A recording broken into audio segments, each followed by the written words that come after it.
Hey, what's up? I'm Norris. Welcome back to another pattern review. So before I get started, I just want to say that these pattern reviews are well overdue. I should be doing a ton of them. So I'm gonna kind of go back to after this video and look at old patterns that I've been using to do reviews of those because they help so many people. And because the menswear community is still growing, it only helps to let other guys know what worked, what didn't work, why I liked it, and why I use certain patterns. So the first pattern review that I have today is going to be Simplicity 9279. Now, if you first look at this pattern, whether you like the styling or not, you cannot deny that it is a new menswear design. We get a ton of button-up shirts, and this one right here was the one that stood out to me when I was going through the patterns. Also, to be honest, I didn't even know Simplicity had dropped new men's patterns. I just happened to be flipping through the catalog. I'm like, oh wow, that shirt is new, and I kind of like the design.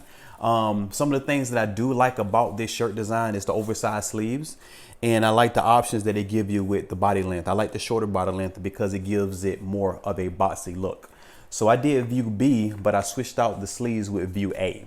I wasn't particularly interested in the pants or the shorts. I have other patterns for those.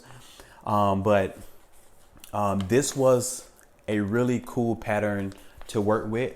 I make a lot of my own patterns, but sometimes you just want to buy a pattern, cut it up, sew it, and rock it. So that's what I did with this one. One detail that you might not see on the pattern cover or even on the flat lay on the back of the pattern is the side split. It does have a side split, and I mean, it's a cool detail. I really didn't need it, but it was nice. And let me just back it up a little bit. As you can see, I had styled these with a pair of drop crotch trousers that I made with one of my other patterns. But this one right here is something I'm gonna get a lot of wear out of. The fabric is from Melanated Fabrics. It's really nice and lightweight, and I love the bold, big print of it. And because the shirt is so boxy and so big, it was perfect for this big scale print. This is the back of it. And I'm gonna rock this shirt a few different ways. I'm gonna give myself sleeve cuffs like this right here. Cuff it a bit. And rock it like that. And the one thing I like about the sleeve length is when you cuff it, you won't lose much sleeve length, because sometimes if you roll certain sleeves, they come all the way up here. But this one is so long, you get a few cuffs and it's still at a nice traditional sleeve length. Let me show you some of the buttons. I didn't go too crazy with the buttons, as you can see.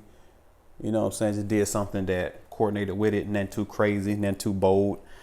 And yeah, so I would definitely make that pattern again.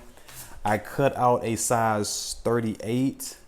And once you look at the size, fellas, don't forget that you have this finished garment measurements too. So once you look at your chest measurement, you want to look at your finished garment measurement.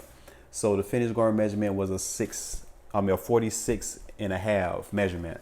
So if you do that, it's gonna, obviously my chest is not a 46, so it comes out. So it gives you an idea of how much drape you would get, you know what I'm saying, how comfortable you would get when you rocking the shirt. It's definitely an easy sew. If y'all want a sew along to this video, just write, please make a sew along for this in the comments. And I would definitely do it, because I think I should be doing a lot more sew alongs too, outside of my very own patterns. All right, so once again, if you're in Joann's, Walmart, Hobby Lobby, and wherever you get your patterns from, be sure to pick this up. It's a really good pattern. You won't be disappointed. And yeah, so all right, appreciate you watching this pattern review, and I will see you in the next one.